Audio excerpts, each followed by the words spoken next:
Uh, Good evening, everyone. My name is Tiffany Cole. I'm the Director of Curriculum Instruction at BBCHS. And we are joining you to talk about BB Advanced Placement classes. So Kate, if you want to go ahead and introduce yourself. Absolutely. I am Kate Lippold. I'm the Director of Counseling here at BBCHS and excited to share with you more about our AP programming. So first, most of our meetings, we like to start with an intention. So it's our intention today to just kind of communicate to you what kind of AP classes we have to offer, build knowledge around the pathways of taking AP classes, talk to you about some barriers that some of our students have indicated they might have regarding taking advanced placement classes, some of those mindsets and biases that might inhibit them from taking that extra step toward rigorous coursework, and then provide you with some ideas around support, and then communicate next steps for you on how to choose an advanced placement course for your student. Oh, interesting. Just taking a moment. Taking a moment.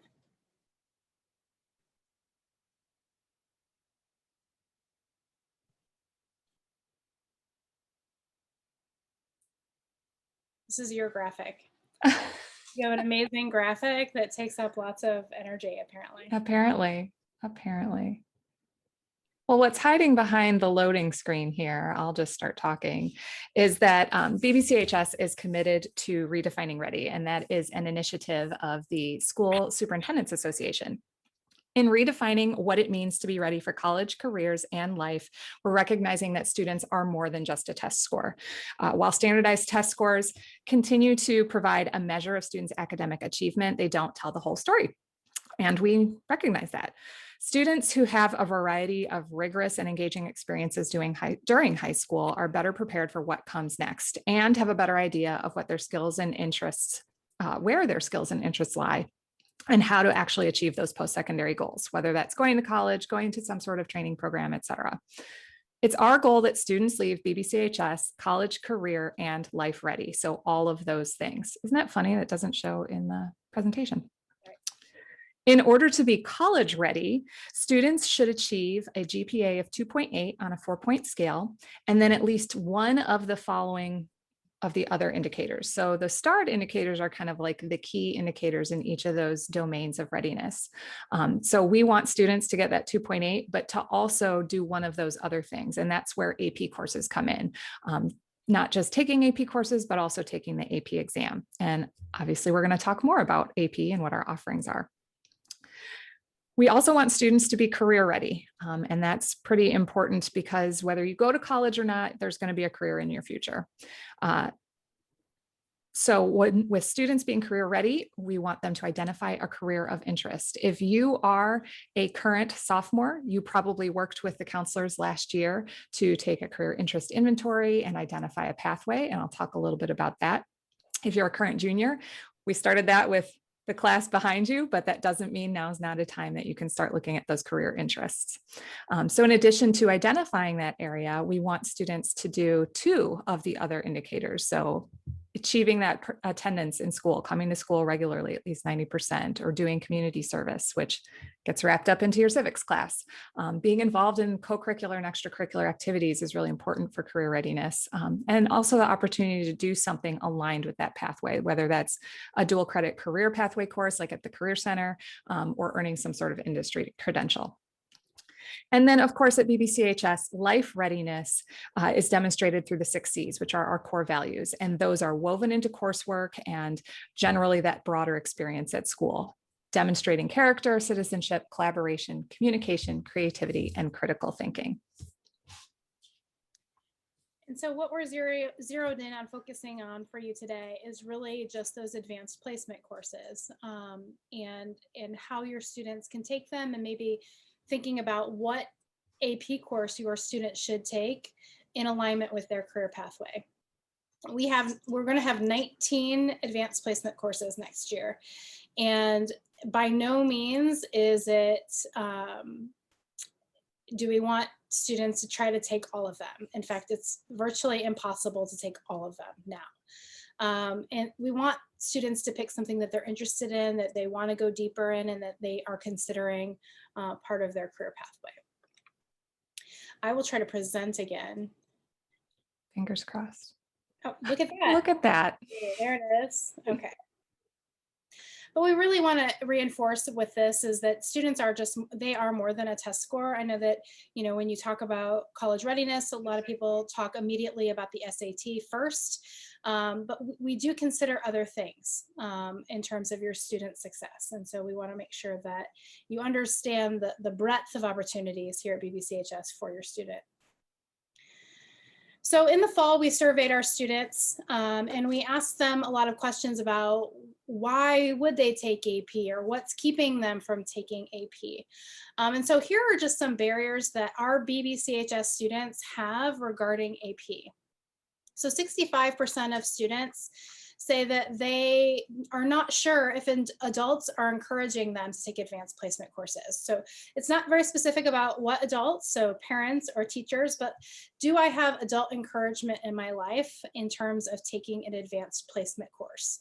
Are adults telling me to push myself, whether it's a counselor, whether it's a parent, whether it's teacher. So we're working really hard on helping the adults in the building really encourage students and tell them that they can do it. A lot of times I can tell my own child, like, hey, says it definitely means something different. So adult encouragement is one barrier that our students have to taking AP. Another barrier going to the right is the welcome barrier. I'm not sure if I feel welcome in that space. It feels like maybe that's where all the smart kids are, and I'm not sure I'm one of those smart kids. We firmly believe here at BBCHS that you can get anywhere from here, and that when you come to the school, you start with a very clean slate. We know that some schools do track students into honors programs or, AT kinds of gifted programs, but we have removed all the barriers to taking advanced placement courses. Students, if they choose to challenge themselves, can take an AP course. So we really want kids to feel that sense of welcome in a rigorous academic space. So we're working on much of our professional development is around making sure that all students feel welcome, culturally relevant instruction, making sure that students have a sense of community in the classroom and study groups and study halls that they can go to where other students are taking advanced placement courses as well. 31% of students are unsure about the benefits of taking an AP class, and that's part of the reason we're here with you tonight. As well as that general knowledge barrier, which you see to the right, and that 37%. We know that we just need to increase the capacity and understanding of everyone about the benefits of taking an advanced placement class and what that can really do for your student. So we thought we would hold some sessions and build some capacity and put some things on our website so that you can see what AP classes we have to offer, what they're like, who's teaching them, and then give you an opportunity to ask some questions. So here's some real data around taking advanced placement classes. We work with an organization called Equal Opportunity Schools, and they do a lot of research and follow students who take AP classes into college. And here are just some statistics around AP classes. So just participating in an AP class gives you a 10 to 20% greater success rate of finishing college. And then if you pass the AP test, which passing means you get a 3, 4, or 5 on the AP test, you're 26 to 34% more likely to graduate college. And so we want to make sure that our students have the greatest opportunity of achieving their goals. And so we want to put them in the best position possible. When is the best time to take a rigorous course? When you are in the loving arms of the BBCHS community, and that we can help our students through that college-like experience and offer them supports so that they can learn that level of academic perseverance. And then another piece of information that we do know is that 86% of our students want to obtain a 2, 4-year or advanced degree. That's a lot of students. And so again, we want to make sure that all students have the right information and the right tools and the right courses on their resume and on their transcript to get them to where they'd like to And then here's some more information about the college aspirations of our students here at BBCHS. And it's disaggregated by race. And so I really think that this is a helpful piece of information for our community to understand regarding what students have, what college level experiences, and how we're use it internally on how we might program to different students regarding their college and post-secondary aspirations. So this is just some data regarding 2-year degree is in the gray, and 4-year degree is in the light bluish, and then an advanced degree is in the dark bluish. So you see our students have lofty goals. They want to do some things post-secondary, and we want to make sure that they get there.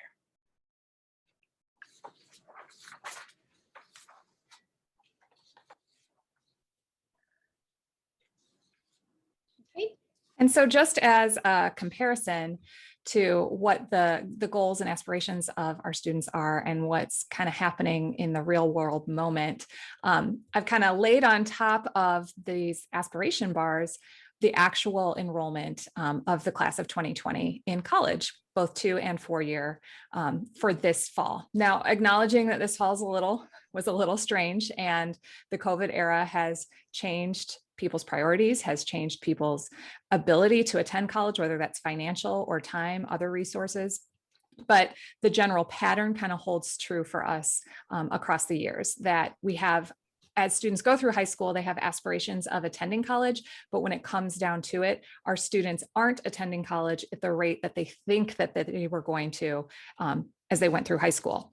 There could be lots of reasons for that, but one of the things that we want to attack here is we want to make sure all students have the opportunity to attend and then be successful in college, whether or not college is the right choice for them. For some students it is, for some students it's another program, but what we've learned is even with those other training programs or trades, that having that rigorous experience, being able to do those thinking skills is going to lead to success in those post-secondary opportunities that they have. So that's where the AP comes in for them.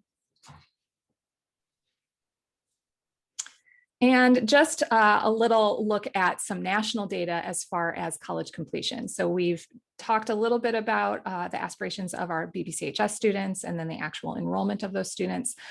When we project further out, the rates at which students adults really are completing those degrees and broken down, again, disaggregating by race, that we do continue to see a disparity between the completion rates of bachelor's degrees for white and Asian Americans, and then compared to African Americans and Hispanics in this country. There's a stark disparity there. And it's our hope in the work with our equal opportunity schools as a partner, the information that Tiffany shared, that the advantages of taking AP and how that impacts students' persistence, not only just to go to college, but to persist through college and then ultimately to complete those degrees. Just having that exposure at the high school level, again, in those loving arms here at BBCHS, allowing students to be successful and pursue and achieve the dreams to their highest. So Tiffany then is going to talk specifically about what those benefits look like. So specific benefits of taking an advanced placement course or AP is that level of college readiness. So if students do take an advanced placement class, just participating, remember we said they're like 10% more likely to complete college. So I'm going to take any odds I can get, right? But if they get a 3, 4, 5 on the exam, that's going to earn college credit at most Illinois schools. And it's going to show the admissions counselor that they are willing to challenge themselves and they're willing to take rigorous coursework. So sometimes one of the arguments that I hear from students is like, oh, but like I have to try really hard and it's going to hurt my GPA. And my challenge to that is when our transcripts go to schools, our school profile also goes with it. And our school profile shows all the courses that we do have at our school and those AP classes. And so the question of some admissions counselors is, why didn't you take at least one AP class? Why would you not choose a rigorous class. And so if students have a transcript that has some AP classes on it, it shows that college or university they're willing to challenge themselves. And AP is a international brand. So AP is recognized as the same thing by all universities. It has an international curriculum, and it's recognized for its rigorous and standardized curriculum. And so when a school in California gets a transcript from Illinois that has an AP course on it, the school in California knows what that is. Your student will gain some very thoughtful reading and writing skills. Kate talked earlier a little bit about critical thinking and how that works, and it's often expressed through the reading and the writing and the textual evidence.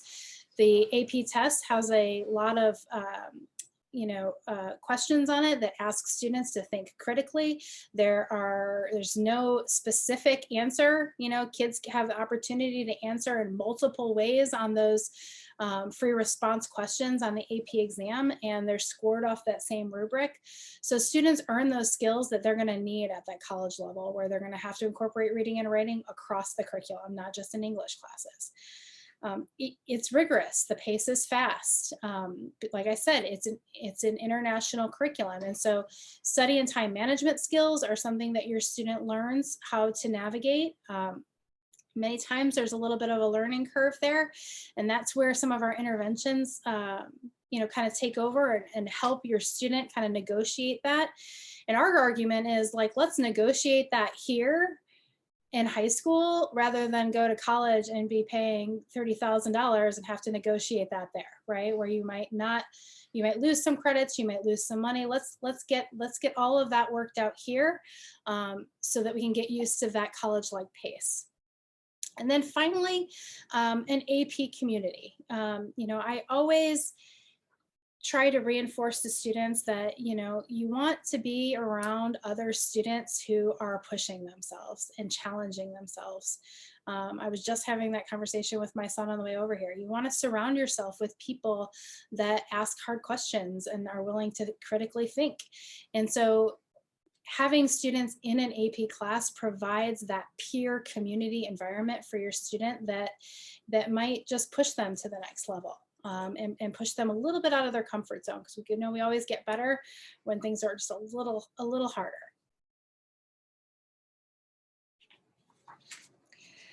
And then finally, I just wanted to share with you a couple, like our 2020 AP pass rates. So like I said, you get a 3, 4, or 5 on the AP test. That means college credit for you. And that means real money in a parent's pocket. I'm a parent also of some high schoolers, and any money I can get in my pocket regarding college credit, I'm going to take it, right? So here are our current pass rates. We have doubled in the last 2 years our AP enrollment. We'd like to continue to do that. Our goal is that 100% of students who are able take at least one AP course. Currently we're in the 50s, so we're climbing our way up. And these are the students that have earned credit. Okay, so you see that art and design is 100%, that end value or that student value is very small. Not a lot of kids take AP art, but all of them that did, they all earned that credit and all, left BBCHS with an art portfolio ready to present to their college or university. So this is last year's data. And I just thought it, again, talking about that, real money in your pocket, there were 478 AP tests taken by BBCHS students. Again, not every student needs to take the test that enrolls in the class. And remember, there's benefit to just enrolling in the class. But if they did take the test, so 478 took the test, 277 received a 3, 4, or 5. That's a 57% pass rate. If we took that and we applied KCC per credit hour, that's how much money the BBCHS students earned in their college credit, just using KCC per credit hour rate. And so that's value right there. And that's less that kids have to do when they get to their college or university, and closer that they are to really studying what they want to major in.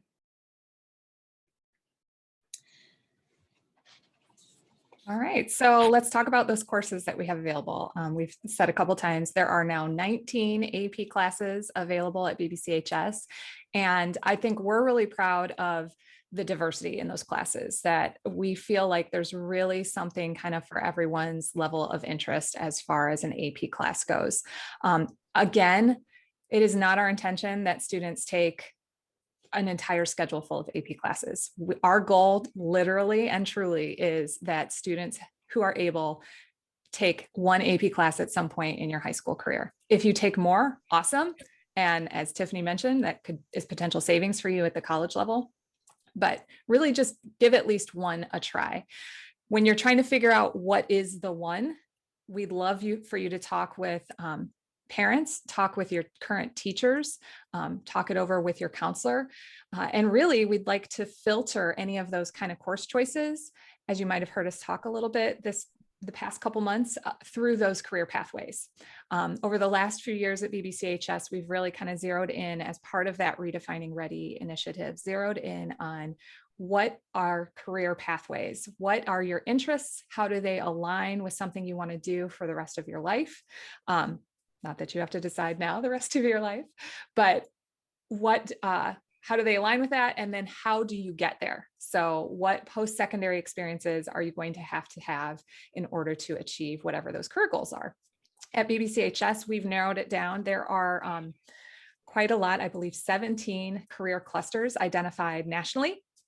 And we've kind of clumped them together because it's difficult to offer 17 career pathways, but we've clumped them together into 5 primary career pathways. And some of them have separate programs of study. For example, if you are interested in arts and communication, you might really want to focus in on performing arts if you're someone, for example, who's interested in theater and performance or musical performance. So the idea then, and then Tiff, we can go to the next slide, is to use those career interests and those pathways to help figure out what your elective structure is going to be, or what some of those core course choices you have. So for each of the career pathways and programs of study, we have a sample for your plan. And here's an example of one. This one is for someone who might be interested in the human services. And now human services includes like our jobs here in education, but also some of the social services, law enforcement falls into the human services, a lot of law and government falls in that area as well. So if you were to take a look at this 4-year plan, not only could you see what are some suggested electives for you over the 4 years at BBCHS, but there's at least one AP class listed in every single career pathway. In the case of human services, you'll see that we've included AP options in English and math, but there's also social science AP options like AP US Gov, AP US History, AP European History. But even then too, when you get into the more elective choices, being able to take, for example, AP Psychology is a great class to take if you're interested in human services. AP Human Geography is a really great class for someone with this interest area.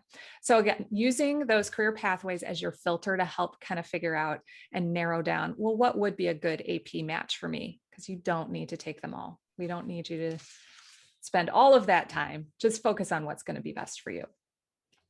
Now, if you are new to AP, we want kind of along those lines of feeling welcome, but also feeling prepared and ready for AP and not having a barrier there, we want to have some support for you as a student.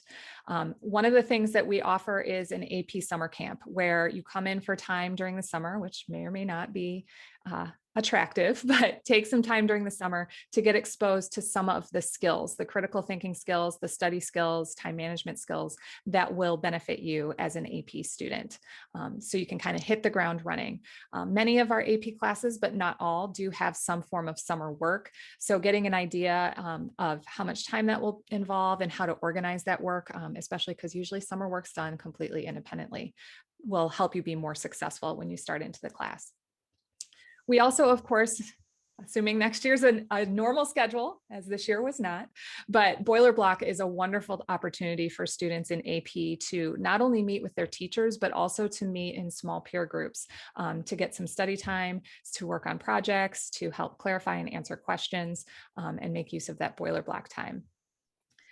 This year, we've started AP Success Coaching, and that will continue into next year. And that is really just a more refined version of what we've offered in terms of Boiler Block, where you have kind of an AP Success Coach, someone who is able to help work with you on those study skills, those time management skills. With AP Success Coaching, it might not be just about what's going on in your AP class, but how are you balancing all of your other responsibilities?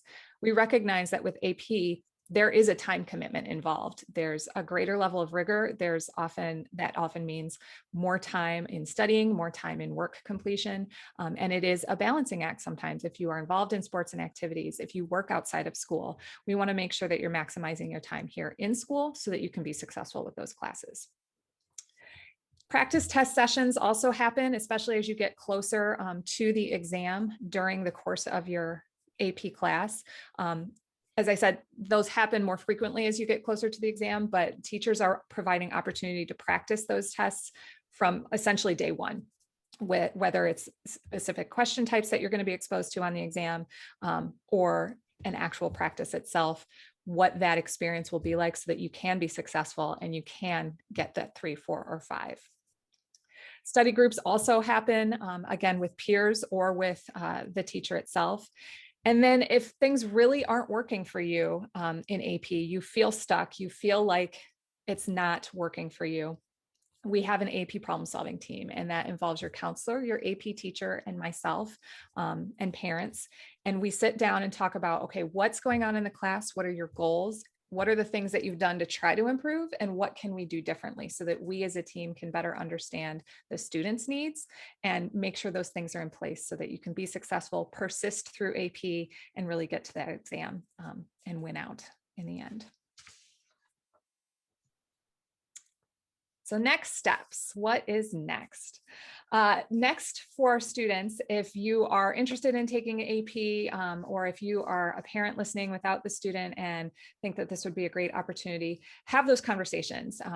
At the very beginning this evening, Tiffany mentioned that adult encouragement is a primary barrier for our students. They feel like, right or wrong, feel like they don't have someone saying, yeah, AP is maybe a thing for you. So have those conversations, kind of get a sense of what are the goals, what might be a good match for your goals and interests with the AP classes that we have available. And if you want to know more about specific AP classes, we do have course videos available on our BBCHS website. And I was going to drop the link to that in our chat so we can get it right away. Here we go. So it's easier to find.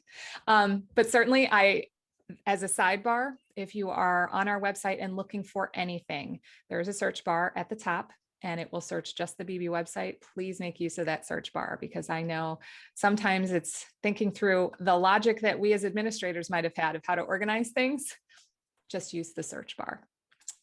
And then as you make decisions, if you have not already added an AP course to your course plan for next year, we are kind of closing up that course selection process right now. I imagine most students at this point, in fact, I know most students at this point have already met with your counselor to kind of solidify what those course requests are. It is not too late. We will continue to make changes and adjustments to those course requests through May 31st. So if after this presentation, after conversations at home with teachers, AP is the right choice, and we hope that it is, reach out to that counselor and work with them, and they'll make sure that that class gets added into your course requests for next year. All right. Any questions? You can go ahead and write them in the chat, and we can hopefully answer any questions you might have at this point.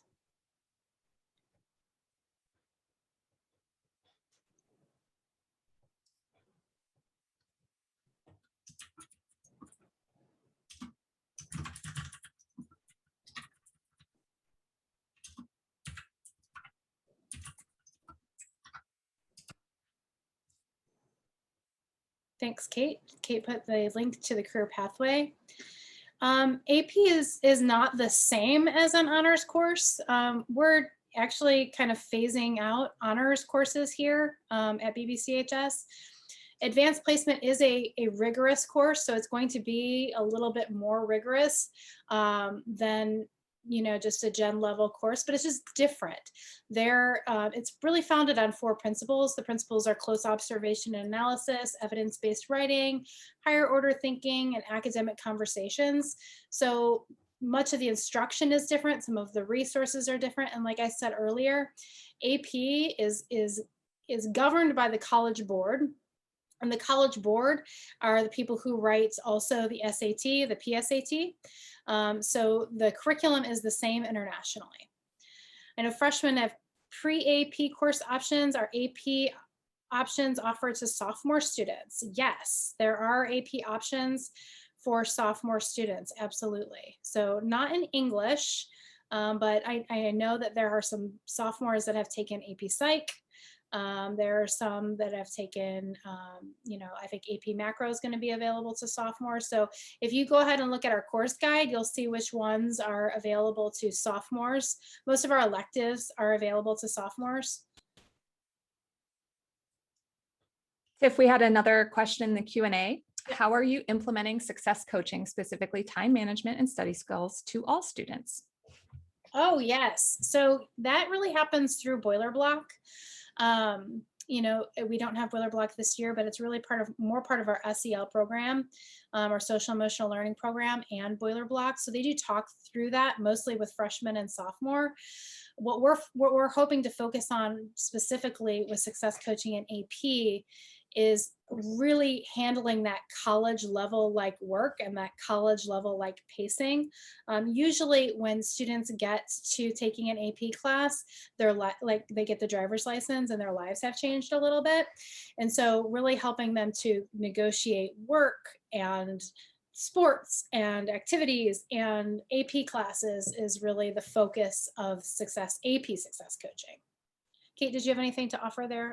No, really just that focus on Boiler Block. And as we move into next year with counseling as well, there will be an emphasis, especially in that freshman year, on some of those time management skills and how to set priorities as students are kind of making those post-secondary and career plans too. Are honors higher level than AP is one of the questions. They're just different. So right now we have some honors courses, but then we would not have an AP equivalent to that. So like one of our honors courses is Algebra 2 Trig honors, but there is not an AP Trig honors. There's AP Calculus. So students usually take Algebra 2 Trig honors either their sophomore or their junior year, depending on if they come in with algebra or not. And then they would take AP Calculus if they really love math. And that's part of their pathway. I hope that answers that question. Kate, did you want to add to that or no? Yeah, so not higher necessarily, just different. There wouldn't really be an equivalent option. So yeah, I think that was a great answer. They are weighted Mm-hmm. in our BBCHS GPA system. So they are weighted courses. AP classes are weighted courses like honors courses. So that is one way that they are alike. Yes.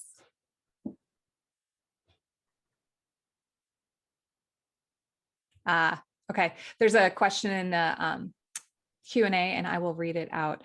A student who is shy, how do I make sure they're getting the same guidance as another student that's more outgoing and willing to ask the teacher or counselors? Sometimes it helps if the teacher or counselor makes the first step.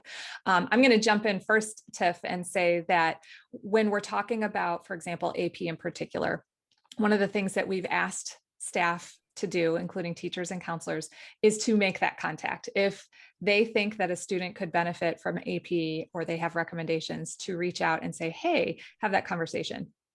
I see you're doing great work. Let's get you in there. Counselors also very often, whether it's AP or not, in their meetings with students, really work to create an advocacy. So if a student is struggling to reach out or make connections or ask questions of teachers, the counselor is able to help them do that.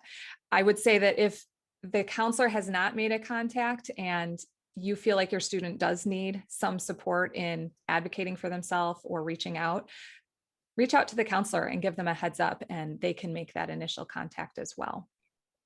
Anything else, Tiff? There's a question about AP testing for this year. So students taking AP tests this year. So students who are in an AP class currently have already chosen whether they're taking the test or not. And then our assessment, it works in my office, our assessment person, Mr. Bennett, will be sending out correspondence regarding AP testing, and AP testing starts in May. And those test dates are also on our website under assessment, under testing and assessment, under the curriculum tab. Will it be better to take AP calculus versus honors trigonometry? I have kind of a generic answer to this, and that is it depends. It kind of depends on your goals. With math, it is possible to take that AP Calc without having taken the honors trig. What I would say with AP Calc is think about what it is you plan to do after high school. The honors trig doesn't necessarily come with honors algebra 2 trig, doesn't come with that potential to have college credit. AP Calculus does. Now, depending on where you go, that AP Calc may count as a Calc 1, or it may count as a math, depends on the school. But it can, if you pass that exam, it can get you that credit towards your math. And if you are intending to follow up with math or science, and you're going to need that AP Calc, or you're going to need multiple credits in math, then that AP Calc, regardless of what you do with honors chem or chem, I don't know what I'm talking about. Regardless of what you do with the honors algebra 2 trig, that AP calculus can be really valuable if that aligns with your goals.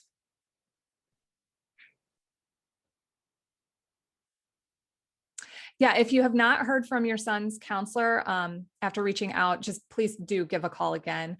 I will say that the counselors are pretty great about getting back in touch within a day. But this week in particular, we've been out of the building a little bit to meet with our incoming freshmen. So please do give them a call again, and hopefully you'll make that connection.